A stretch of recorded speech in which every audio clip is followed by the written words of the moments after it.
at work, and they shouldn't be concerned if their party becomes overwhelmingly dominant. I mean, that's a political advantage for them, not through their own making.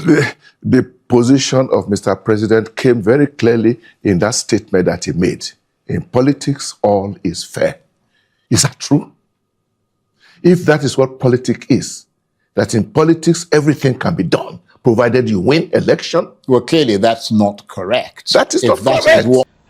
Mo kí gbogbo ojú tó ń wò mí káàkiri ayé, mo kí wa lọ́kùnrin lóbìnrin lọ́mọdé lágbà nínú ilé yìí. Mo kí wa pé a kú dédé àsìkò yìí àsìkò gbójú ọjọ́ ti rí. Ẹ̀ẹ́dẹ̀ ọdún bíbò ló ti rí lọ́dọ̀ ti yín. Ẹ káàárọ̀, ẹ káàsán, ẹ kúrọ̀lẹ́, ẹ káalẹ́. Ètò tó ń lọ táìwò yìí náà ni ọ̀rọ̀ tó ń lọ.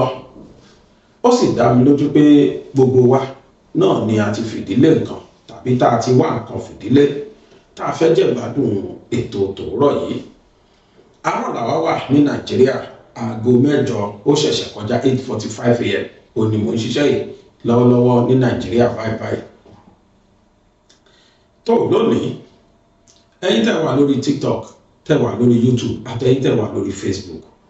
Orúkọ wa lórí YouTube, Bàbá Gbàgede Ìmọ̀ TV, BGI TV. Lórí Facebook, Gbàgede Ìmọ̀ TV. Lórí TikTok, BGI TV. Àwọn àyè yìí ẹ máa follow wa ńbẹ̀. Ẹ̀yin tẹ́ wà lórí YouTube tí ẹ tí tẹ subscribe, ẹ tí ṣàwà wa. Ẹ kàn wá owóṣẹ́ wa ẹ padà ni. Tẹ́ bá fẹ́ dára wa lóòótọ́, tẹ́ nífẹ̀ẹ́ ọmọ aládìkún, tẹ́ nífẹ̀ẹ́ Sunday Igboho, tẹ́ nífẹ̀ẹ́ ilẹ̀ Yorùbá, tẹ́ sì nífẹ̀ẹ́ Bàbá Gbàgede Ìmọ̀. Ó yẹ máa bọ̀wọ́ lu channel yìí. Torí channel tẹ́ ń wò yìí, channel Sunday Igboho ni. Channel Bàbá Tinubu ni. Channel ọmọ Yorùbá ni. Channel tó ń jà fún ẹ̀tọ́ ọmọnìyàn ni. Pé dandan àwa Yorùbá a gbọ́dọ̀ bọ́ lóko ẹrú. Ó yá ẹ máa subscribe fún channel yìí. Lórí YouTube ẹ subscribe fún wa, BGI TV. Lórí TikTok tẹ́ bá nífẹ̀ẹ́ wa, tẹ́ nífẹ̀ẹ́ ilẹ̀ Yorùbá, ó yẹ máa bá a buwọ́ lu TikTok channel wa. Lórí Facebook ńkọ́ page wa Bàbá Gbàgede Ìmọ̀ TV lórí Facebook, ẹ máa bá wa buwọ́ lu. Ẹ má jẹun wá sọ lé adílé pẹ́, ẹ má jẹun bà wá lákòókò. Mo rò pé ẹ̀rí fọ́nrán tá a fi wọlé. Ẹ̀yin tí àjọ jẹ́ ọmọ ìyá nínú ẹ̀sìn, tá a jọ jẹ́ Muslim, tá a jọ jẹ́ Christian, tá a sì jọ jẹ́ oníṣẹ̀ṣe, tá a wá jẹ́ ọmọ Yorùbá lóòótọ́. Ìgbẹ́ ẹran tí ń wà ń di èèyàn o. Irú tí ń dààmú ṣàpà. Irú ó ti ń dààmú ṣàpà àgbọn Yorùbá ṣe máa ń sọ. Ṣé rí ohun tí wọ́n fẹ́ lò fún àwa Yorùbá? Àkọ́kọ́ ló láti gba ẹ̀tọ́ wa lọ́wọ́ wa. Ẹlẹ́ẹ̀kejì, láti kó wa padà sínú oko ẹrú ní 2027 kí Yorùbá má tún jẹ́ nǹkan kan mọ́. Mo dẹ̀ máa ń tẹ̀ mọ́ wa létí ní gbogbo ìgbà. Nígbà ayé Goodluck Jonathan, Yorùbá kò jẹ́ anything, torí Yorùbá ò sí nípò kankan rárá. Mínísítà Goodluck kò fún Yorùbá.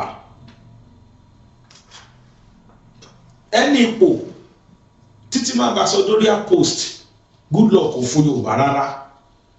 In táwọn ọmọ Yíbò pọ̀ sí Goodluck lẹ́nu náà ni Goodluck púpọ̀ jáde. Ó wá kù díẹ̀ kí a ṣe election. Ó fẹ́ gbé Yorùbá mọ́ra. Wọ́n lọ pe Gani Adam. Wọ́n fún Gani Adam lówó rẹpẹtẹ. Wọ́n láwọn fún OPC contract. Ení ẹlẹ́ẹ̀kejì, wọ́n wá lọ name University of Lagos. Wọ́n lọ name ẹ̀ ní Ṣifẹ́ńkéwà Abíọ́lá University. Àwọn ayédè against them promptly, and people came out for him that he was Goodluck. So ó ti ẹ̀ rántí pé Yorùbá exist. For the past 6 years tó ti wà ní president, ó fún Yorùbá ní ipò kankan. Ẹgbọ́n wẹ̀rì, no ministerial post tó kan Yorùbá. I stand to be corrected. Ẹ dárúkọ post kan tó jẹ́ ministerial post ọmọ Yorùbá wà, none. Tá a bá wá ṣọ́ra, gbogbo dáadáa tí Tinubu ń ṣe lọ́wọ́lọ́wọ́ ẹ̀, ẹlòmí lè má rí sí dáadáa o. I often told you, tẹ́mi bá ti ń sọ̀rọ̀ in favour of Tinubu tí ò bá ti tẹ́ wọ́n lọ́rùn, ìwọ sáfi péjì yìí pé fi channel yìí lẹ̀ má wò mọ́. Torí mi ò ní yé sọ dáadáa, because ẹni táwa Yorùbá nídìí lọ́wọ́lọ́wọ́ yìí Tinubu ni. mo wọ̀ tún mo dẹ̀ ti ń kígbe yìí láti 2022 ni mo ti ń kígbe yìí torí mi mo mọ Tinubu sí a lè hate ẹ̀ torí political policy ẹ̀ we might hate him but Tinubu will always stand for Yorùbás ìtawà náà dẹ̀ rí ni lẹ́nìí pépò wọn máa Adéyẹmọ ó di ẹni tó ń fò sókè fò sódò lẹ́nìí ta ni ká máa dúpẹ́ lọ́wọ́ ẹ̀ Bọ́lá Ahmed Tinubu ni gbogbo àwọn tó kù kọ Ìgbòho sílẹ̀ Tinubu fàgbòho mọ́ra ìyẹn ló fẹ́ pa Gani Adam ní Gani Adam fẹ́ kúlé lórí màá sọ yẹn nínú second video tẹ́ máa wò lẹ́nu ṣùgbọ́n nǹkan tó kàn mí ni pé ẹ ti mọ ṣáánẹ̀ tèmi pé mo fi ń la Yorùbá lójú ni gbogbo jújú àìmọye ni wọ́n ti fi bò wá lójú tó jẹ́ ẹni máa ṣe wá lóore ni wọ́n máa ń tì àwa sí ni wọ́n máa ń tì wá sí ni wọ́n máa ń preach hatred sí ká lè hate ẹ̀ ọ̀pọ̀lọpọ̀ Yorùbá kẹrin ibi tó bá tì wá sí la máa ń gbà kí máa ń ronú yẹn pé àbí ṣé bẹ́ẹ̀ kọ́ kí investigate tó bá ti gbérò yẹn kalẹ̀ fún wa gbàm àwa náà máa sáré gbà á nítorí hatred tó ti wà lára wa tẹ́lẹ̀ ẹ wo 2023 mo máa jẹ ìyá o àwọn èèyàn má ṣe pé fúnra wọn láìṣe ní o torí pé mo dúró tán pé sẹ́ẹ̀ àní Tinubu ni mọyé èèyàn tí mo mọyé subscribers tí mo lose mo ti wà ní 120,000 subscribers mo já 168,000 mo já padà sí 60,000 subscribers mi ì tí 100,000 subscribers dì sí kéèyàn tó win 1 subscriber 1 wàá ṣe ẹnu afẹ́ bó ó lè jóṣù kó lè jóṣù mẹ́ta kéèyàn tó ní 1 subscriber ká tó wá sọ pé èèyàn lù sí more than 100,000 subscribers torí irọ́ tí wọ́n pa fún Yorùbá ń gbà yẹn táwọn adé sọ fún yín bẹ́ẹ̀ pé kò rí bẹ́ẹ̀ irọ́ ni Obi ò lè gbèrò dáadáa kan Yorùbá yẹn náà ló lè ṣe Yorùbá láàánú nígbà tó náà ń dẹ̀ ṣe tí Tinubu débẹ̀ wọ́n lórí ìgẹ̀ election wọ́n lé jẹ́ election gbè gbogbo ẹ̀ ó ṣáàdì president kódà àwọn kan níjọ́ tó máa sọ ẹ̀yìn ó máa kújọ́ yẹn bọ́ǹbù máa dáhùn àríkú kọ̀ọ̀kan kódà nìkan náà pásítọ̀ ó lóun máa di babaláwo tí Tinubu bá win Tinubu win kò di babaláwo oúnjẹ wọn ẹ̀ lọ́nu ṣọ́ọ̀ṣì ẹ̀ o adẹ̀rí inú olóṣèlú tó lọ́wọ́ fi Nàìjíríà lẹ̀ tí Tinubu bá di president kò fi Nàìjíríà lè wà lẹ́kọ̀ọ́ now gbogbo ìpè ni wọ́n ṣe ń gbà yẹn ẹ wá wo Tinubu lẹ́nu ohun tó difficult jù fáwọn ọmọ Yorùbá olùgbàlẹ̀ wa ajagun ńlá wa Sunday Adéyẹmọ Ìgbòho ṣá ta ló bá gbàlẹ̀ ta ló bá rìbíìsẹ̀ ọ̀pá kan báyìí ní Fúlàní ní tó fi dàgbà màálù àṣẹ báyìí ó ní Tinubu pa lọ wọlé mo dáríjì ẹ̀ wọlé ó parí because Tinubu gan mọ̀ pé wọ́n cheat Yorùbá ni òun gan mọ̀ pé wọ́n chance Yorùbá ní nǹkan tó ṣẹlẹ̀ sí Ìgbòho yẹn gbogbo ẹ̀sùn tó ti fi kàn DSS kìíní kan nísìn gbogbo wọn wá ń rí dáadáa lára Ìgbòho sìn DSS wá dẹni tó ń bá ṣe Inspector General of Police dẹni tó ń súnmọ́ àwọn àmì dẹni tó nígbà tí wọ́n rí pé máyì ní potential lóòótọ́ ẹni tó ṣe fọkàntán lọ́gbẹ́ni lóòótọ́ look at him today Tinubu náà wà give them àwọn nọ́tánà àwọn Fúlàní nọ́tánàs wọ́n hate Tinubu sí torí pé ó ń tẹ̀sí wọn lójú ó ń ṣe òdodo tó yẹ kó kàn àwa Yorùbá ó ń fa kò wó òkun yọ kó òun ọ̀rọ̀ gbogbo chance táwọn Fúlàní ti chance wa táwọn nọ́tà Fúlàní ti cheat wa gbogbo cheat tán cheat wa Tinubu ń gbà kó lọ́wọ́ wọn padà ó ń bí wọn nínú sí wọ́n wá ń ta irọ́ kiri wọ́n fẹ́ kẹ́yìn Kristẹni kẹ́ ẹ fura kẹ́ ẹ ṣọ́ra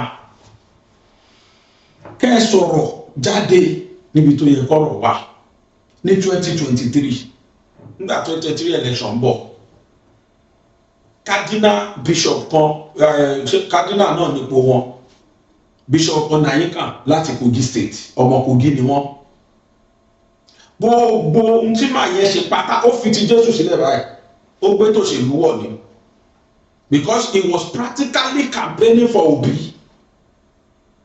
wọ́n fojú hàn báyìí pé ẹ̀yìn Obi lèmi wà o to the extent that nígbà kan tó dìbò tán tí Tinubu tó wọlé máàlù yóò tó jẹ́ kí kò tó jẹ́ kí press gbọ́ràn oríṣiríṣi castigating statement ló make káàkiri ńgbà yẹn that swearing in Tinubu is a barbaric act kìnnìkan swearing him when his mandate is being challenged in the court of law, swearing him now it will be too premature. Oríṣiríṣi attack ló fún Tinubu ńgbà yẹn. Everybody knows this man is a politician. Ó ti gbé ti Catholic ti sọ́gbẹ̀ẹ́. And most of our Catholic bishops ẹ̀yìn òbí ni wọ́n wà, followed by David Oyedepo. Everyone knows that àwọn Catholic and Winners Chapel surely 99%. In fact, David Oyedepo ti ẹ̀ fi gbogbo preaching Jésù sílẹ̀ kó lórí ọ̀tá, ó gbé tó ṣèlú ọ̀dà. There was a time he brought newspaper to the altar, tó wákà tó dẹ̀ sọ̀rọ̀ tó ń campaign practically. But yet Tinubu still won. Ó jí kò gbé ni, ó ìrèsì ìbò ni, ó ṣe kinní kan. He was not INEC chairman. He wasn't INEC official. Ọlọ́run lòun lòun pè, ó di president. Okay, he got there. Àwọn policy yẹn kọ́kọ́ ní wá lára. To the extent that àwa náà mú un bọ̀ pé sójú tí kọ́ iṣá gbọ́tọ̀ Ọlọ́run ṣeun. Ìdẹ̀kùn dé. Ẹ jẹ́ sòdodo fún wa. Díẹ̀díẹ̀ àti súnmọ́ bẹ́ẹ̀ padà. Ní àná, lánàá yìí, mo ra rice àpò méjì at the rate of 47,000. Mo ní 40 ọ́ ní ẹ̀. 40 ní méjì ẹyọ kọ̀ọ̀kan ní ẹ̀. 47,000 mọ́ ní ẹ̀. Kìdẹ́ ṣe Nigeria rice. Wọ́n ní rárá. Okay, we are getting there little by little. Yes, owó tó cheap ló bá. But do you know the meaning? Ní ìgbà yẹn, virtually everything not subsidized in Nigeria to the extent of our dollars. If dollar was 400, 700, 900 nígbà yẹn, it's supposed to be like 3,000 per dollar nígbà náà. But the remaining wọ́n fi owó èmi àti yín wọ́n fi subsidize ẹ̀. Káṣírí gọ́fìmẹ̀ntì bàbá àtú Tinubu débẹ̀ oníkòsí system yẹn mọ́. Ó yọ subsidy yẹn kó lórí ẹ̀. Erékò nìkan ni gbogbo wa gbọ́, ó yọ kó lórí dọ́là náà. Kíá dọ́là fò ó di 1,900. Gbogbo wa ń pariwo. Now stability of dollar now, kódà Amẹ́ríkà gan sunkún. Àwa tá ná dọ́là ní Bluetooth fi sanwó fún wa. Bó ti ẹ̀jẹ̀ $200, $300. Gbàgbá máa ṣe àmọye tá à ń ṣe tẹ́lẹ̀, àmọye tá à ń ṣe ń sìn. Àmọye tá à ń ṣe tẹ́lẹ̀ tí n bá gba $300 tẹ́lẹ̀, mo mọ etí mò ń ṣe, nísìnyí mo etí mò ń ṣe ń sìn. Gbàrà tí Tinubu wọlé yẹn, ó pè wá gan, àwa tá à ń ṣe dọ́là ní wá lù gan. As soon as tó ṣe gbogbo reform yẹn tí kìíní yẹn bẹ̀rẹ̀ sí ní pay, ó já wálẹ̀ drastically. Now, a lè sọ pé ló ń bí wa. Wípé kí ni àwa ẹni ẹ lọ bí ẹni tó ná dọ́là léèrè. Dọ́là tẹ́lẹ̀tẹ́lẹ̀ lọ́dọ̀ àbòkí, distance yẹn tó $500 different, 500,000 different. Tẹ́ bá ṣe $1,000 nígbà yẹn. But nísìn, kódà ń gbà mí, central bank rate ó ti ń beat tàbùkí sìn, wọ́n rí tó ọ̀tà mọ́. Bẹ́ẹ̀ bá gbé mọ́tò tó fáìn kọjá bí táwọn àbùkí wà, wọ́n á lé mọ́tò yìí, wọ́n lè lé 300 meters. Wọ́n sì ṣe fún mi lánàá because kò ní mílímọ̀. Ìtì kan tó dẹ̀ gbé l'economy nìyẹn. Most of us were not being orientated about Nigeria economy. But torí pé wọ́n ti rí wa bẹ́ẹ̀, resultant effect yẹn làwa máa ń dúró dè. Kò sí price control. Wọ́n ló bá yẹ kó nígbà kan, èyí bá ilé kódà, yes. Tinubu ò ṣe reformation ti sìn, ó ṣe reformation tí àwọn ọmọ wa máa ṣàdúrà létà. Economy wa ó ti ṣubú, ó kù díẹ̀ kó collapse ní Tinubu dé. A lot of things ni máa yìí ṣe. Ìyẹn kọ́ ni mo fẹ́ sọ sí. Mo kàn mọ́mọ́ fìyẹn ṣí wa létí. Ẹ wo nǹkan tó tún fẹ́ ṣe l'October. Ó ní regional ló kù. Why tó fi fẹ́ ṣe regional? Torí pé ó mọ̀ wípé nǹkan táwọn náà kánà yẹn ṣe, they have wedged power to themselves too much. Ó wá reduce wọn to nothing now. àwọn Haúsá tiẹ̀ ti ń yọra wọn nú wọn pé náà àwọn òsì láàrin yín, àwọn Fúlàní yẹn wá lọ instigate àwọn èèyàn to the extent that irú Cardinal Nyekan kan tá a mọ̀ tẹ́lẹ̀tẹ́lẹ̀ pé opposition party ló wà bó tiẹ̀ ti rò kó jẹ́ pé on a normal setup kò yẹ kí ẹni tá a pè lórí ẹ̀sìn kò yẹ kó ní party, ipò referee ló yẹ kí wọ́n wà, ipò umpire ló yẹ kí wọ́n wà. Torí tẹ́ ẹ̀ bá wà nípò umpire kí lẹ fẹ́ sọ fáwọn congregation yín tẹ́ ẹ̀ minister lé lórí. Kọ́ bá kú kọ́ bá yé o, kọ́ bá pẹ́ lórí ìtẹ́ ẹnu ló wà, àmọ́ kọ́ bá kú tèmi tọ̀la inú ló máa ń wà. Tẹ́ ẹ bá tiẹ̀ ní party kan, tẹ́ ẹ bá ní favourite candidate kan as human being as ọmọ Nàìjíríà, inú yín ló máa wà àṣọ lórí ẹ̀sìn. Ìntẹ́ gbọ́dọ̀ máa sọ síta tó máa bring unity ni. I will give you some excerpts lára nǹkan tí Ọ̀nàyíkan ti ṣe sẹ́yìn. Irú Ọ̀nàyíkan yẹn irú ẹ̀ ló wá lọ sí Aso Rock, ó nìyẹn o bó ṣe máa ń rí nìyẹn o. Tó bá jẹ́ pé bó ṣe lọ sí Aso Rock yẹn káwọn security deny yẹn òun àtàwọn ẹgbẹ́ ìtọ́jọ kóra wọn lọ kọ́ deny wọn pé wọn gbọ́dọ̀ wọlé because wọ́n mọ̀ wọn as opposition, wọ́n dẹ̀ mọ̀ pé wọn ò lè bá níyàn dáadáa lọ sí Aso Rock kí wọ́n wá deny wọn from entry wọ́n ní kò sí president ilé àbí you cannot see the president. Gbogbo newspaper máa fẹ́ fàyà lẹ́nu wọ́n ní wọ́n deny àwọn èèyàn Ọlọ́run wọn ò jẹ́ kán wọlé but àwọn èèyàn Ọlọ́run ló lọ bẹ̀ ló lọ attack president lórí ìjókòó ẹgbẹ́ ẹ̀sìn tó jóṣèlú ni wọ́n bá lọ tó lọ attack president tó lọ ń gbéjà lù to the extent that they were telling him wípé òun ṣe one party system, ó fẹ́ kí one party system dé Nàìjíríà, then tó bá dìbò tó bá dìbò yẹn bá jẹ́ free and fair so máa jẹ́ kó count, asking a sitting president bẹ́ẹ̀ tó bá jẹ́ lómìn ni tó bá sọjọ́ ni mo mọ bàbá tí mo ní tó bá sọjọ́ ni lójú wọn bẹ̀ ló tún wà ní kọ́ work wọn out, Ọbásanjọ́ lè kó lójú wàláhì lórí ìjókòó yẹn Ọbásanjọ́ tún wà ní kọ́ work wọn out. I know him, he can do it. Ó ti ṣe fún pressman kan rí nígbà tí wọ́n sọ̀rọ̀ pé pákí wọ́n fẹ́ ká máa fi pákí ṣe flour nígbà bí flour ọ̀dẹ̀ lólóyìnbó máa ń pè flour tó fi ṣe bread. Ọbásanjọ́ mú initiative yẹn wá gbà yẹn pé kí flour yẹn kó lè ship kó máa lo pákí. Pressman kan wá dìde, mo wo fídíò yìí ṣe bọ́ sọ fún mi, ó wá ń question tó mú wá yẹn ó mú wá ní mú wá wípé òun against policy yẹn pé kò lè work. Kí lè sì tọ́ba sọjọ́ fún mi? Please you are from where? Ó ní I'm from clinic on newspaper. Ó ní please work him out. Wọ́n gbé báyẹn síta ni lójú gbogbo ayé. That is Ọbásanjọ́ for you. But Tinubu will never do that. Tó bá Tinubu fẹ́ ṣe ni bí wọ́n ṣe báwọn cardinal tán kóra wọn lọ àwọn bishops tán kóra wọn lọ yẹn wọ́n ṣe rí pé n tó ń sọ yẹn ìsọ wípé opposition ni wọ́n sọ ìsọ pé wọ́n attack mi náà sọ I will just stand up and walk out.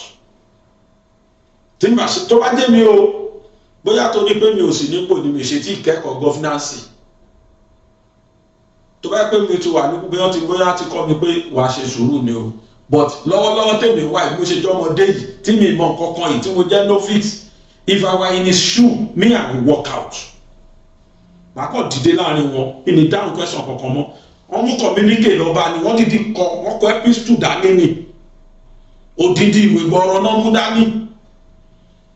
And the way tó fi ń sọ their body language everything they are saying ó fi hàn pé they against his government promptly. You see, if you cannot against someone and you want him to dance to your tune, you can only advise him. Against policy against nǹkan tó ń ṣe. Máa play video yẹn fún wa kẹ́ ẹ̀ gbọ́ nǹkan tí Ọ̀nàyíkan fúnra rẹ̀ sọ lẹ́yìn tó ti Àbújá dé interview tán ṣe fún. Ẹ gbọ́ nǹkan tó ń sọ lẹ́nu pé bàbá yìí kò tọ́ sí ẹ̀. Ọ̀dọ̀ Buhari ti sọ pé kò sọ̀rọ̀ on behalf of Christian ó ló sọ̀rọ̀ on behalf of Catholic. When the Islam Christian component jáde, we don't send him. He was not speaking on our behalf. He only spoke on Catholic behalf. But they expect carrying on Catholic enough to máa caution bàbá yẹn. You are a man of God. You're supposed to be a representative of God. Kò sí tó kọ́ yín pẹ̀lú òṣèlú. Kẹ́ máa lọ sójú ní Aso Rock lọ́dọ̀ government all because you believe tó bá ṣe if you do and undo, the whole world will see him. Ara arú wọn náà ni wọ́n kọ̀ tó oríṣiríṣi fake news tó lọ ń gbé fún Donald Trump wọ́n pa Christian wọ́n ti bá ti Christian jẹ tán. We are both Christian and Muslim ló forí kó even oníṣẹ̀ṣe even free thinkers àwọn tó ọ̀sìn náà rárá tó ọ̀sìn anybody àti oníṣẹ̀ṣe wọn ọ̀tí ẹ̀ ṣe kọ́kọ́ they are free thinkers. Kò sẹ́ni tí àwọn Fúlàní yóò kí n pa. You went there, you were telling us they were killing only Christians, and you are bringing narratives all around. So they should impeach Tinubu. As if Donald Trump has that power. Let's impeach the president ìlú mi.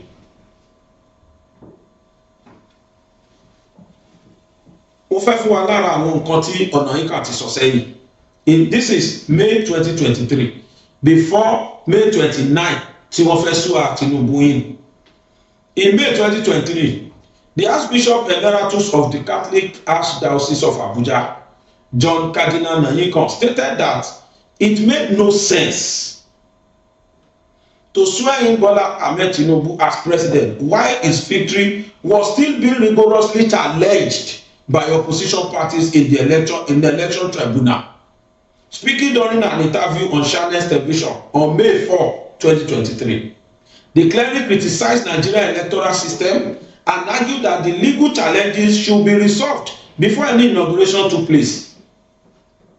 The core of 2023 controversies, premature swearing in, Onayinka argued that swearing in a president-elect whose victory is under legal review creates an anomalous situation.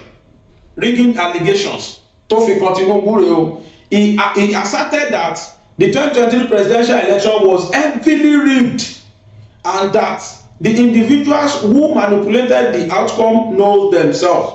Ẹ bá wa bí Ọ̀nàyínká pé nígbà yẹn, was he part of political umpire? Was he part of INEC? Tó fi mọ̀ pé it was heavily rigged. Irú ẹni ló wá lọ sọ̀rọ̀ l'Aso Rock. Ẹ jọ̀ọ́ dáadáa wo ló fẹ́ ti rú ẹni tó jẹ́ pé òbí ló gbẹ́rù dáadáa wo ló fẹ́ tẹnu rú wọn jáde síjọba tó wà bẹ́yìí. Àbí that man was neutral. Mi ní sọ kankan sí màmá wo ni màá wò opinion ẹ̀ but opinion ẹ̀ pọ̀ opposition ló ṣe pure ẹ̀sìn ọ̀tá yẹn ò dẹ̀ kí n ga in politics. Gbogbo ọ̀nà tó máa fi discredit Tinubu ni wọ́n wá. Why now tẹ́lẹ̀ṣọ̀ kù ọjọ́ mẹ́ta yìí? Ìjọ wo ni Archbishop ló di political umpire? Well, I did not say because they are men of God they don't have right to speak on politics, no. But they have no right to support one candidate. They have no right. Àfáà kan tó sọ̀rọ̀ ní orí bíbà lọ́jọ́ kan tó sọ pé ọdún lẹ́rí yo kíní kan o ó yá o Tinubu nìkan ní lẹ́sẹ̀kẹsẹ̀ wọ́n jẹ́ kó sọ tán káwọn èèyàn ti dìde mọ̀ pé àfáà ṣé tẹ́fẹ́ ká máa gbọ́ níjọ́ Jímọ̀ rè kí ló kàn yín pẹ̀lú Tinubu kí ló kàn yín pẹ̀lú Obi ẹ bá wa sọ̀rọ̀ Ọlọ́run kẹ́kú ọmọ ẹ̀mí dẹ́nì làwọn èèyàn bù mí. And there are some churches also tí pastor wọn máa bẹ̀rẹ̀ tó máa sọ fún pé no speak the word of God to us forget politics. For situation tó jẹ́ pé olùdásílẹ̀ church ó mú newspaper wá sórí altar ó wá preach ṣe ni pé ẹ ti kú òní kéré mi kò sírú criticism táwọn yẹn fẹ́ ṣe sí government of the day tá a fẹ́ kà kún because we have seen them that they are opposition. So whatever they want to say, they will surely discredit the government of the day kódà kí gbogbo èèyàn di billionaire, and we have to know one thing, even in the so-called America táyé ń praise lẹ́nu, are they all rich? Ará America wo mi, I am too sure that some people that are living in the villages, even some are still feeding from the trash in US. Ṣé ká sọ pé Donald Trump ò ṣe dáadáa ni? There are some tactics that were too outrageous for people to meet in America, in UK, àwọn advanced countries. There are some taxes tó jẹ́ tó bá introduce ẹ̀ sí tiwa Nàìjíríà bí ọ̀run àfàyà o.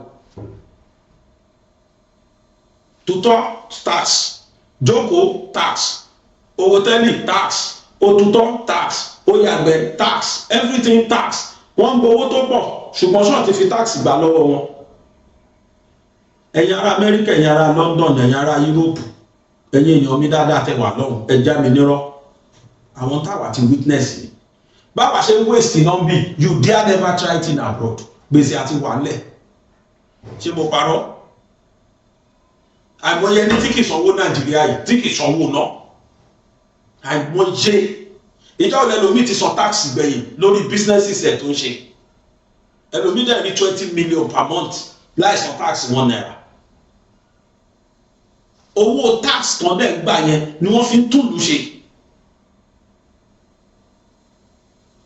Ẹ̀yin kan wá jókòó síbi kan, ẹ máa wá against. Irú ọ̀nà yìí kan tó sọ̀rọ̀ ni mò ń kà jáde àwọn tún tó ti pa sẹ́yìn.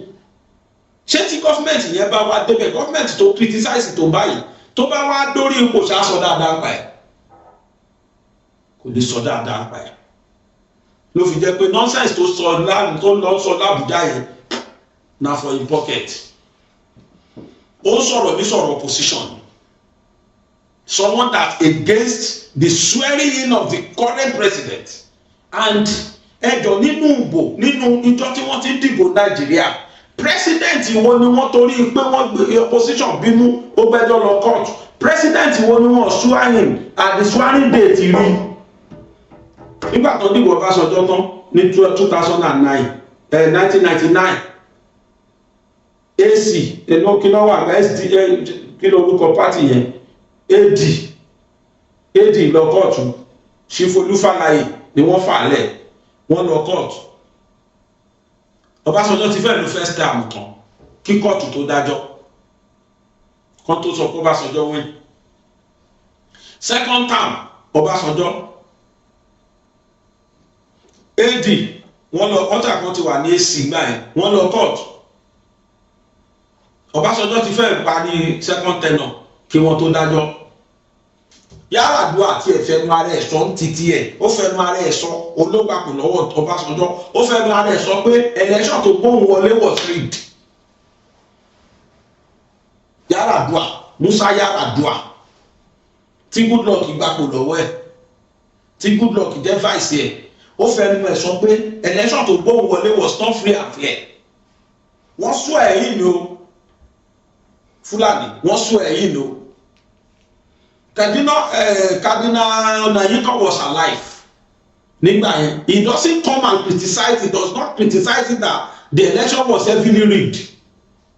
No. Lẹ́yìn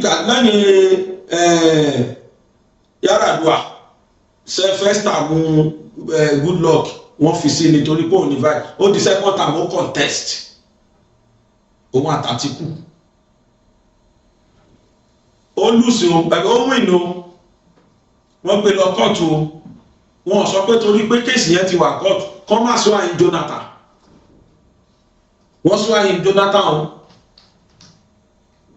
Ó di second one, Jonathan lose, Buhari wọlé, gbogbo ayé ló fẹ́ fàyà gbà yẹn o. See, I just want people to know that ṣe rí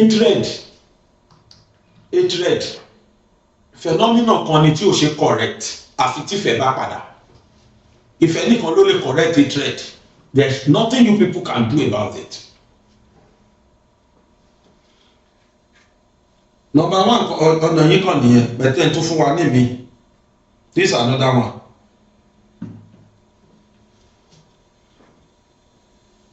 In October 2022, Cardinal John Onaiyekan, October 2022, Cardinal John Onaiyekan, the Catholic Archbishop Emeritus of Abuja, declared he would not vote for Tinubu in 2023 presidential election. Ẹni tó ń lọ Abuja lọ correct Tinubu nìyẹn o. October 2022 tó máa dìbò 2023 before kan tó dìbò lélẹ́yìí o, lẹ́yìn tó ti dìbò tó ní tí mo kọ́ka yẹn. Nígbà tó rí pọ́ candidate àwọn lose, Obi lose ìwò fúlì ìfẹ́ ipò kẹta ló gbé Àtíkù tó nà. So wọ́n conclude wípé wọ́n rig election. But before kan tiẹ̀ tó ṣe election yẹn rárá, ara àwọn waylays ó ní Cardinal Onaiyekan wà.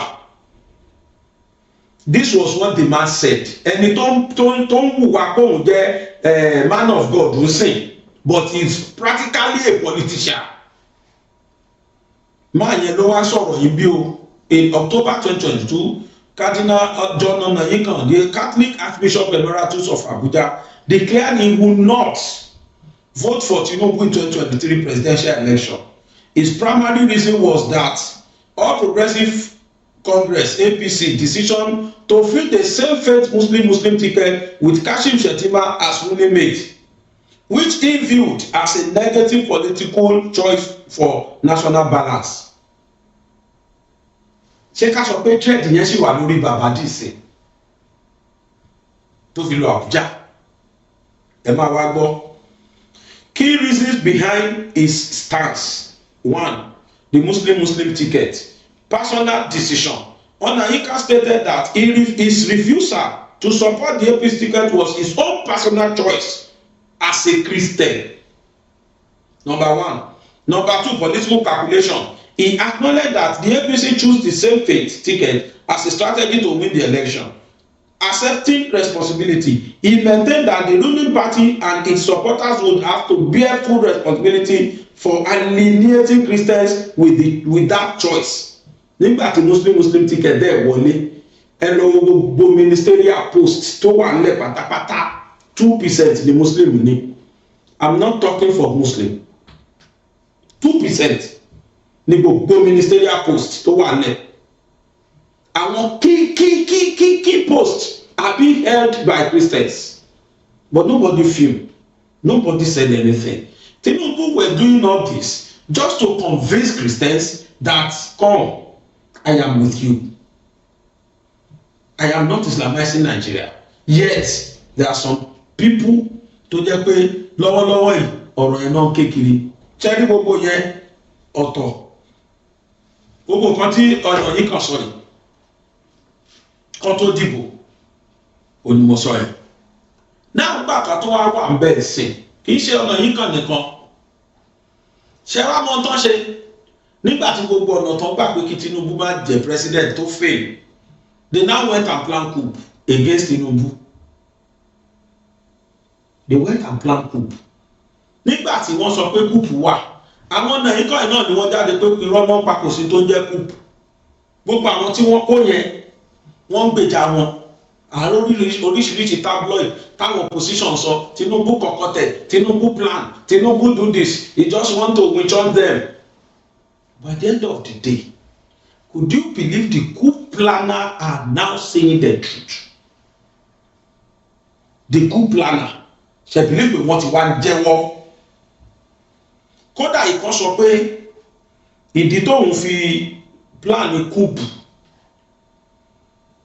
ó nítorí pé wọn ò fóun ní rank,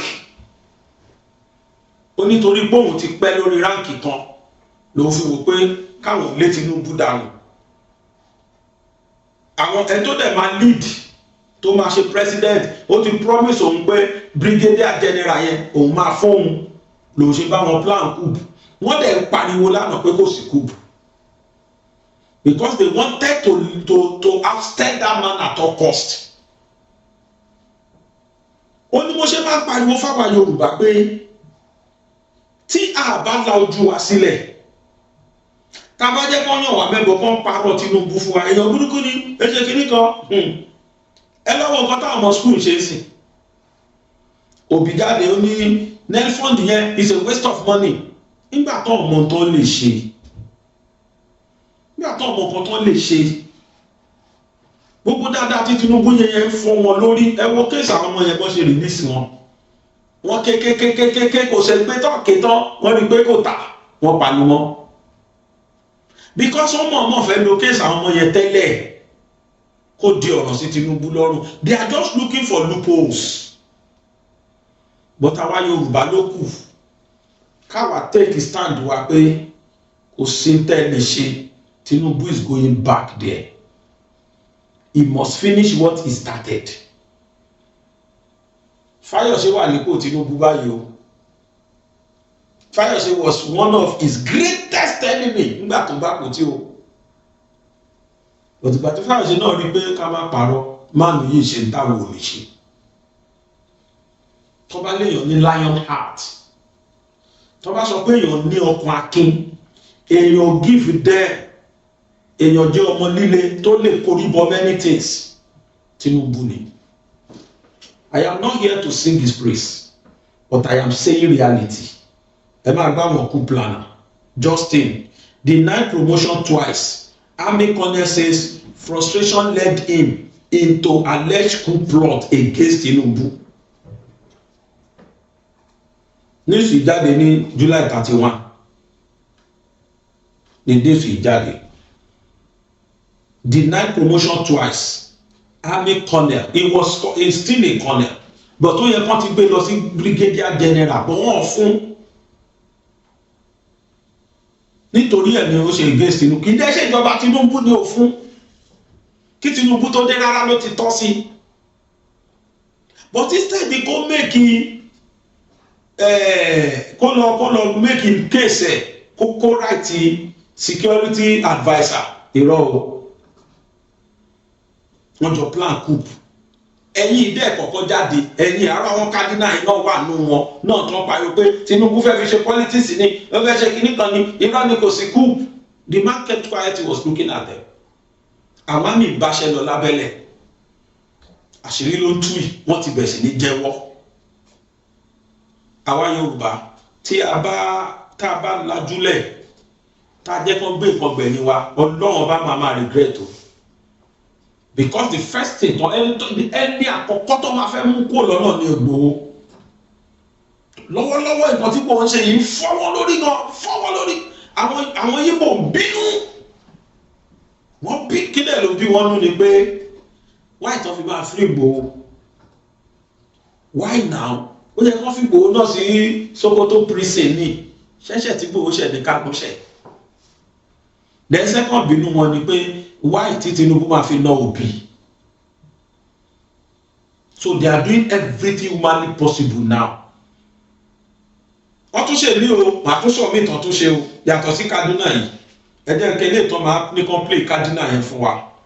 Kẹ́ ẹ gbọ́ kan tí ọ̀rọ̀ tí ò ṣe gbọ́ lẹ́nu kó di ẹni tá a pèlú lórí ẹ̀sìn táyé kéèyàn tó dépò Kaduna. Òun ló next sí Pope. Inú àwọn Kaduna yẹn náà ti máa yan Pope. Please, I stand to be corrected. Ẹ̀yin Catholic tẹ́ ẹ wò mí. Nínú àwọn Cardinal náà ti ń yan Pope. Kí irú ẹni tó ti wà nípò tó yẹ kí ló tún wá? But orí hatred orí ẹ̀mí. Even Christians are supporting Tinubu now because Tinubu ò fẹ̀sì ṣe díẹ̀. Bẹ́ẹ̀ náà ni Ìgbòho kò fẹ̀sì ṣe. Ní wọ́n bá sọ fún àwọn àfáà pé come, I don't hate this man. Kò fẹsẹ̀ ṣe tó ń ṣe bó ṣe ń lọ gbà wọ́n lẹ̀ nínú ilé ọ̀dọ́ mùsùlùmí ló lọ gbà wọ́n lẹ̀ Christian. The same thing Tinubu is doing. Kò mẹ̀sìn, kò sí tó kàn pẹ̀lú ẹ̀sìn, kò sí lè tó kàn. Máa yẹn ní Colonel Muhammad Maji told investigators repeated denial of promotion pushed him towards an alleged coup plot. He claimed worsening welfare and insecurity also influenced his action. The officer said he was lured into arrest with a promise that his promotion would finally be approved. Colonel Mohammed Maji, one of the key suspects facing trial over the alleged failed coup plot against President Bola Ahmed Tinubu's administration, has claimed that repeated denial of promotion to the rank of brigadier general played a major role in his decision to support plans to overthrow the government. Definitely, there was a coup.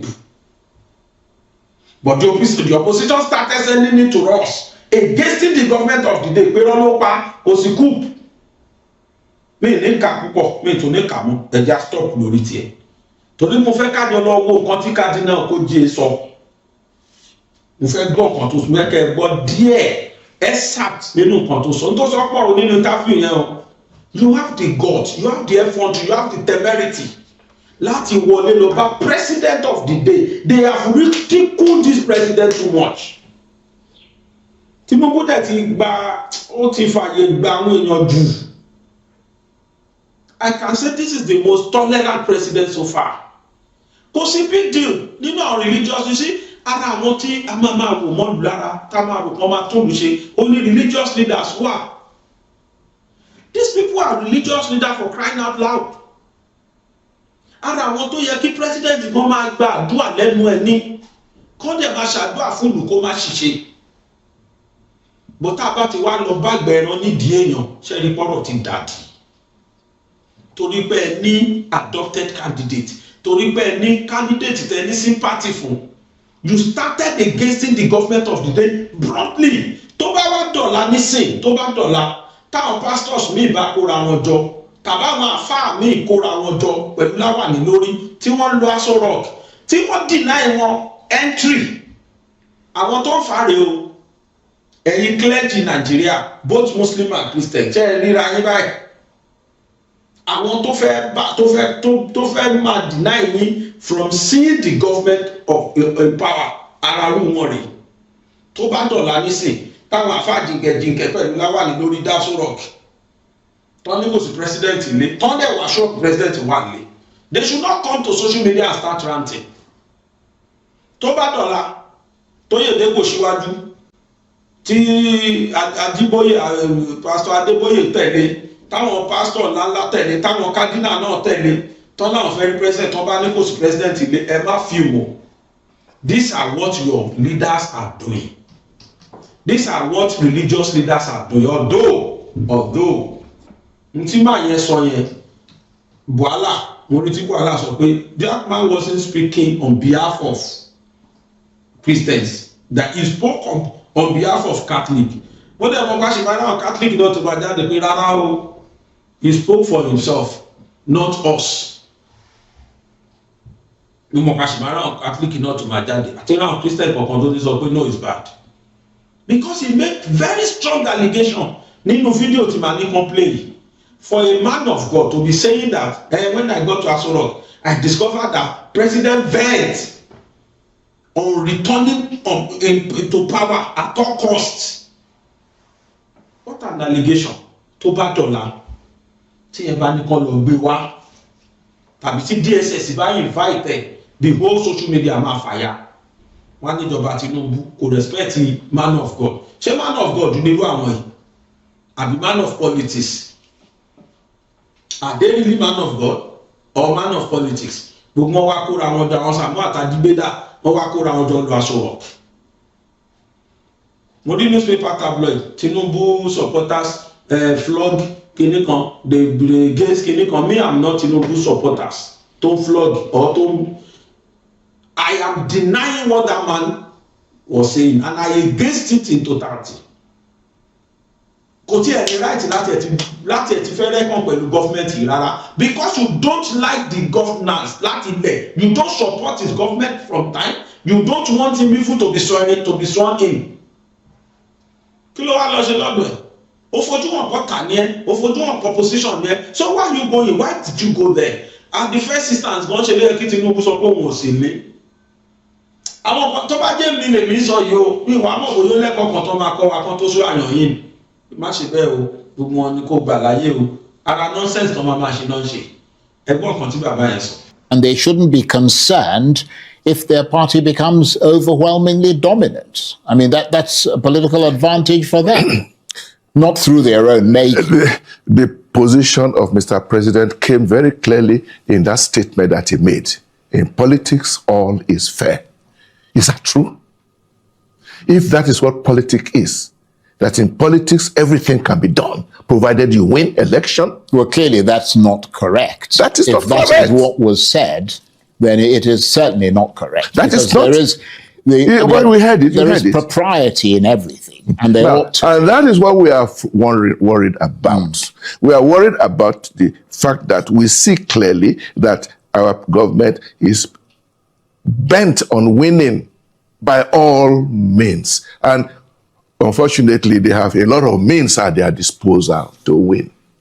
And they are deploying all those means in a way that eventually, even if we had a free and fair election, the votes of the people may not count. But we gave 2 warnings. Right. We gave 2 warnings. The one you mentioned. I'm trying to remember. He has concluded already that if there was free and fair election in 2027, vote of people will not be counted. For a man of God to be saying that, ask this man, is he a politician or a man of God? Ask him. So yẹ kẹ́rù àgbàlagbà kan máa lanu sọ́rù yẹn that we've seen it in him. Even if there was free and fair election, the people's votes might not be counted. See, àwọn ọ̀rọ̀ kan wà tó jẹ́ pé kò yẹ kó máa bá àgbàlagbà nídìí ẹ̀. Pàápàá jùlọ àwọn ẹni Ọlọ́run báyìí. Kò yẹ kó máa bá wọn díẹ̀ rárá. In tó sọ yẹn is direct attack on government of the day. Kó sọ ohun tóun rí ní Aso Rock. Kó sọ ohun tóun rí fún wa, kó sọ fún wa. Pé nǹkan báyìí ni mo rí ní Aso Rock o tí mo fi sọ bẹ́ẹ̀. He should tell us. Bóyá bá INEC chairman lọ́dọ̀ Tinubu ni tó wá overheard wọn tó ń plan pé bá ṣe máa ṣe rèé o. Or ó bá ballot box ní Aso Rock tó ti dìbò kún. Ó rí oyè àgbójú kó pohùn orí, ó dẹ̀ record ẹ̀ kó wá fi hàn wá. Bóyá ti dìbò yẹn lé already. Tó fi sọ pé if there was free and fair election, people's vote would not be counted. That allegation is a powerful allegation against government of the day. Òun àti INEC chairman ti jọ sọ̀rọ̀ ni. Kó fún wa ní tape ibi tí INEC chairman ti sọ fún pé even if there was ẹjẹ má jẹ ṣòyìnbó sọ ẹjẹ sọ Yorùbá ìgbòyìnbó débẹ̀. Kódà o ká dìbò kó kíbò yẹn jẹ́ free and fair, people's vote will never be counted. Àti conclude yẹn pẹ̀lú Mr. President bóyá INEC chairman ló sọ fún bẹ́ẹ̀. Or kóhun ti rí ibi tí wọ́n ti dìbò sí tó ti kó ballot boxes tó pọ̀ sí tó ti dìbò tó rí pé gbogbo ìkìdá APC ló wà bẹ́ẹ̀. Or kó bá INEC chairman lọ́dọ̀ president ìgbà tó ń lọ tó overheard discussion wọn tó fi conclude pé kódà kan dìbò kan àwọn èèyàn kẹlòmíì wọlé president ò ní gbé fún. Because that allegation is a powerful allegation. The funniest part is àwọn èèyàn máa gbọ́ máa fẹ́ tí gbọ̀n kó ń bẹ̀rẹ̀ torí pé ó ti jẹ́ èèyàn Ọlọ́run ló sọ̀rọ̀. Ṣọ́lọ́run mọ àwọn bàbá ìmọ̀ ṣá. Ṣéṣe Ọlọ́run náà jẹ́ mọ́ lóòótọ́ ṣá. Ẹ jẹ́ á máa gbọ́rọ̀ yẹn lọ. Is that if we do not rearrange our election system to make sure that elections are really free, fair, and credible, it can lead to difficulties. Right. I mean, you talked about the dominance of a one-party state. Okay, yes, and then we want that the country doesn't gain anything by a one-party state in a so-called democracy. There's nothing.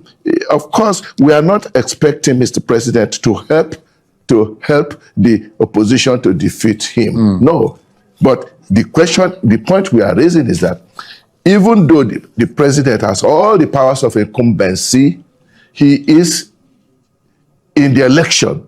He is a candidate like any other. He is a candidate like any other. And that is why we call our electoral commission independent. Now, there are doubts in some quarters about how independent this electoral commission But he talked about the electoral commission. He said so. That he said it was independent. He said so. But like we also said, words are not enough. Yeah, but his point was that it is independent to the extent that, according to him, he's not interfering in the matter.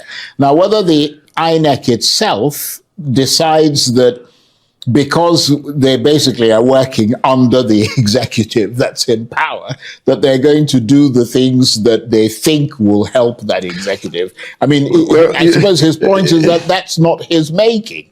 In other words, that the key point here is whether he himself is interfering in the process. And his argument is that he is not. Well, the Nigerian political system, the way it is now constructed, precisely is leading to a situation where the INEC cannot be independent.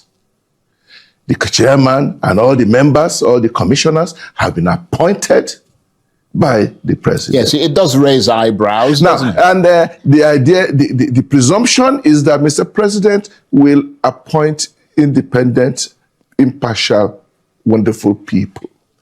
But when on ground, we see that all of them are not only politicians, but members of his party.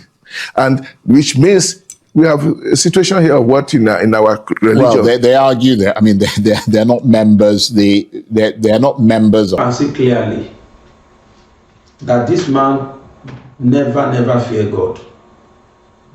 I'm sorry to say that. President is often you pay these INEC people, they are totally independent. You still doubt that statement. And you are now making an allegation against the political umpire from the INEC chairman that they are APC members. Sir, do they show you their card, party card? You saw their card that makes you convinced that they are APC members. Remember, in many states in this country, INEC are declaring opposition party as winners. So even in Yoruba land, INEC official ló ṣe umpire ní Ọ̀yọ́ state to declare PDP against APC party member as winner. Ṣèyí Mákindé, 2-time governors. APC wọ́n compete against them. Card carrier APC làwọn INEC member. Wọ́n dẹ̀ declare Mákindé as winner lẹ́ẹ̀mejì lọ́yọ̀ state. Card carrier APC òní INEC. Wọ́n dẹ̀ declare Ọ̀ṣun state fún Adeleke. Even while APC was the incumbent then, Oyetola, Adeleke beat him. Wọ́n dẹ̀ announce pé ó ló win, Adeleke ló win, and they are APC card carrier. Let me ask this man, gbogbo allegations to make him, does he realize it's a crime? Does this Okoje or kí ló ń jẹ́ Ikadina yẹn, ṣé ó ever realize wípé gbogbo allegations tó level against government of the INEC, they can sue him to court lé lórí? Help me ask him and let me tell him, let him realize that àwọn nǹkan tó ń sọ yìí tó bá ti ń bárú ẹ̀ lọ́dọ̀ man of God, wọ́n máa rí dínkù ẹni bẹ́ẹ̀ ni. Because you are a politician, because you are opposition, does that mean you come to national TV and be levying very powerful allegation against government of the day or against our political umpire? Ever wa bilere current INEC chairman, so are you telling us is presently APC member, card carrier of APC? Please give us the proof.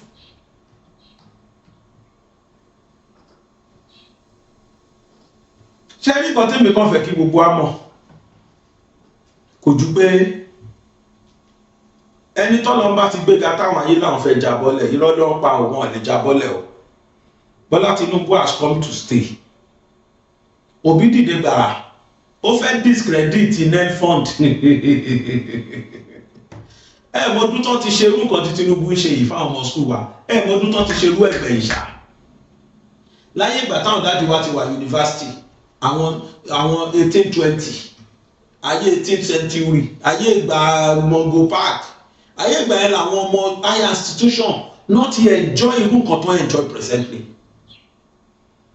ọmọ higher institution gba stipends 20k every month ọmọ higher institution gba Nelfund ó gba owó school lọ́wọ́ ìjọba tíjọba bá wọn fi sanwó school wọ́n ní wọ́n yá wọn ẹbí mísà ṣé wọ́n yá wọn ní àbọ̀ fún wọn ọmọ mélòó ló máa ṣiṣẹ́ ìjọba bóòdù ṣiṣẹ́ ìjọba wọn ò lè yọ owó yẹn lọ́wọ́ ẹ̀.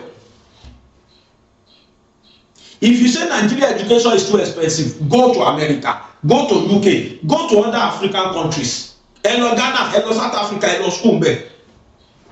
If you say Nigeria education is very expensive, because around what you want here against Nelfund, it's waste of money. Obi also, waste of resources. What resources? Number one, ọ̀nà yìí kàn yẹn ṣe o. They now went again. Wọ́n tún lọ gbé education jáde ńsìn. Wọ́n ní Tinubu ó kà kankan kó kàwé. Professor kò lè bá Tinubu ṣe debate. Tinubu àlùbá o. First class students ó ní Tinubu o. Ntí wọ́n ti ṣe ní before election 2023 Reno Mokri nǹkan tó fi win àti Tinubu ni ó fẹ́ against Tinubu tẹ́lẹ̀ ni. He went to school America ṣe Chicago ni school tí Tinubu lọ ó lọ sílé ìwé yẹn gbogbo lọ verify nígbà tó gbó tó ń bẹ̀ ó kàn mọ́ reverse padà mo jáwọ́ ẹ̀yìn èèyàn confam ní Tinubu educated wọ́n wá padà lọ sìn wọ́n wá pariwo higher institution mọ́. Do you know what they are shouting now? Primary school and secondary school.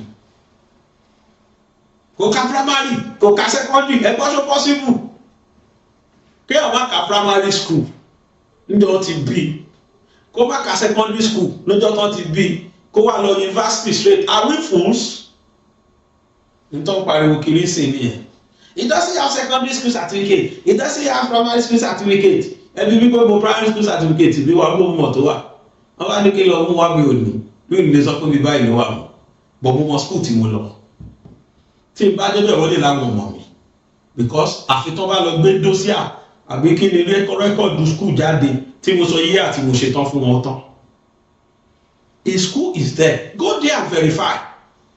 Ẹ wá gbọ́ sórí social media sí ẹ tún wá ń pariwo.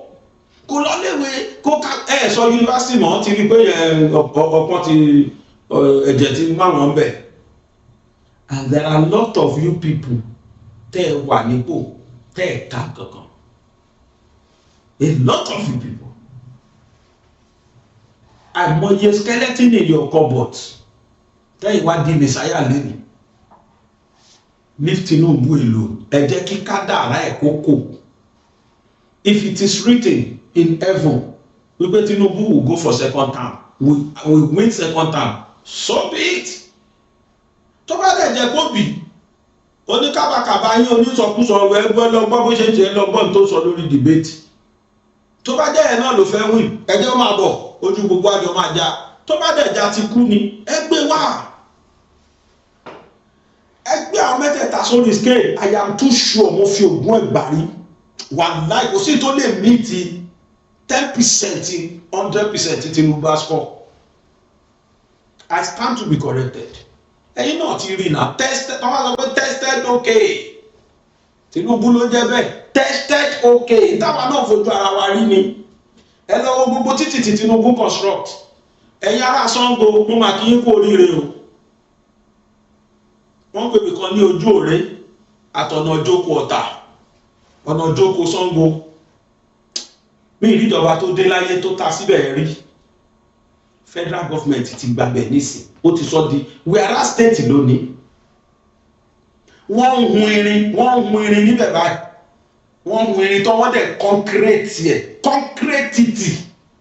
Look at Tinubu standard títì sìn gbogbo ìjọba tó wá tẹ́lẹ̀ bitumen náà fi ṣe títì nísìn Tinubu standard ni mò ń pè Tinubu standard is concrete gbogbo àwọn tó ń tarin kiri Nàìjíríà sì ti ń dunnú gbogbo náà ìlú tó bá ti máa ṣe títì báyìí sí àwọn tó ń tarin bẹ̀ sóríire ọmọ ara rẹ ni wọ́n máa fi hun títì ẹgbọ́n ló ẹ̀rí jọ́ òdarígbó ẹ̀rí Nàìjíríà àwọn bitumen títì là ń rí títì yẹ pé tó bá ti expand ó máa wú ni ó là ń rí tẹ́lẹ̀ but this man is constructing road tó yẹ kó máa hun irin is everyday for Máyìlérè ṣe bó ni minister of works àwọn yípo tán kékú tán fẹ́ kékú lé Tinubu lórí tán against ẹ̀ yìí o ẹ lọ wo 70% project wà nù wọn rí even while Obi was president project ti south and south east tí wọ́n rí presently wọ́n rí láyé Obi wọ́n rí láyé any president in Nigeria. I start to be corrected. Sango yẹn wọ́n tiẹ̀ ti gbàgbé Sango ti pẹ́ àti ẹ̀ mọ̀ pé Sango gbogbo wọ́n pé gọ́fìmẹ̀ntì exist. Ọ̀tà ńkọ́ ọ̀tà ó wá dìbì tí títì tó ń hun tí wọ́n hun bí ẹni wọ́n fẹ́ ṣe bridge ni wọ́n wá ń gbé gbàbẹ̀ nísìn. Adẹni Tinubu òṣìṣẹ́ we should all sit down wake up from our slumber. Nǹkan táwọn ẹni ìfẹ́ nǹkan tán fẹ́ òní fídà tán mú yẹn tí Tinubu gbà lọ́wọ́ wọn ló jẹ́ kó máa kékeré ọ̀nà yìí kan tó ń ké yìí ọ̀nà yìí kan tó ń ké yìí ó ní tó ń jẹ lára àjọba tí Tinubu ti gbà lọ́wọ́ ẹ̀ wọ́n jẹ́ jẹjẹkújẹ Nàìjíríà ni ó ní tán fún ẹ má jà lọ eré ẹ̀. All that projected that Tinubu will remove it from them. Ebi pastor kan ni ló jẹ́ kó níye plane tó ń san ẹ̀ tó ń park private jet tó ń park sí parking lot ní Murtala International Airport. Nígbà ìjọba APC dé wọ́n bẹ̀rẹ̀ sí ní investigate wọ́n rí pé wọ́n san kọ́bọ̀ fún parking lot. Ẹ má jẹ́ àtẹ ògbérí àì kán má sọ pé mò ń ta kẹ̀sìn kan ọtí tá a bá tó jọ religion kó nínú ọ̀rọ̀ Nàìjíríà you have to stop religious politics we have to stop it now before it kills our politics. Ẹ jẹ́ kí Muslim ṣe tiẹ̀ kí Christian ṣe tiẹ̀ oníṣẹ̀ṣe ṣe tiẹ̀ ẹ gbàgbé ẹ̀sìn nínú politics ọ̀tọ̀ ní politics ọ̀tọ̀ lẹ̀sìn but situation tẹ bá fẹ́ kó ẹ̀sìn wọ politics ẹ má dá ogbó ẹ̀rú ni ẹ má dàrú ni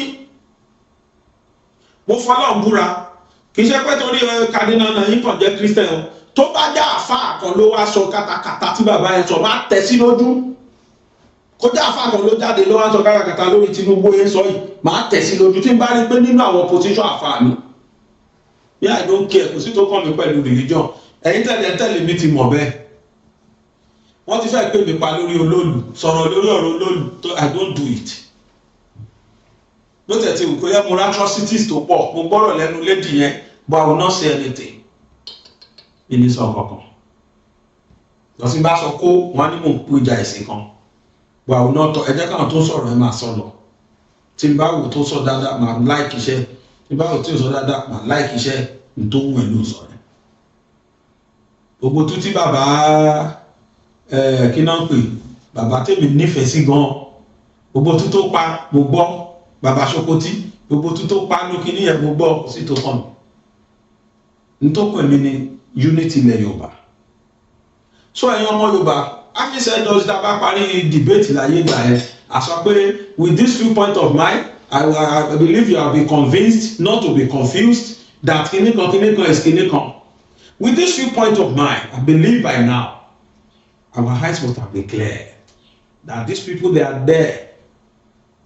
they are fighting for their freedom tí wọ́n gbà kú lẹ́nu wọn ntọ́ ṣe ń ké nìyẹn wọ́n dẹ̀ máa ké gbé yẹn wọ 2031 ní agbára lọ torí pé mímì kan kì í mi Olúmọ ẹ̀yin gbọ́pọ́jú Olúmọ ìgbàgbérí ṣe tó fẹ́ ṣe Tinubu o Tinubu ti 2031 mi ò tijú láti sọ dígbí ni mo wà lẹ́yìn ẹ̀bí ọ̀bí ọ̀tá èèyàn tó sọ fún mi pé òun máa restructure Nàìjíríà òun máa fún wa region ẹ wá ní kí n against ààrẹ láyé mi lè ràlàlà fún Sàámú torí mo mọ̀ pé lẹ́yìn region yẹn ètò tó ṣì máa ṣe tó ṣì kù èèyàn tó bá wà gbẹ̀tọ́ Yorùbá fún Yorùbá ẹ wá ní kí n against ẹ ètò ju Kaduna tó ṣe lọ bá kè wá ké kú ní am less concerned kí sọ̀tà náà Sókótó náà dé kó wá ké gbé tiẹ̀ wá ké kú ni sí tó tọ̀ nù ètò kan èmi ni pé kí Tinubu bá wa orí tó ti ń bàjẹ́ orí Nàìjíríà tó ti ń bàjẹ́ kó bá wa tún ṣe yes in the process tí wọ́n treat orí tó bàjẹ́ ìnira kọ́kọ́ wà ìnira yẹn kó bá wa tún ṣe Ọlọ́run á ṣe dáadáa fún wa láyọ̀.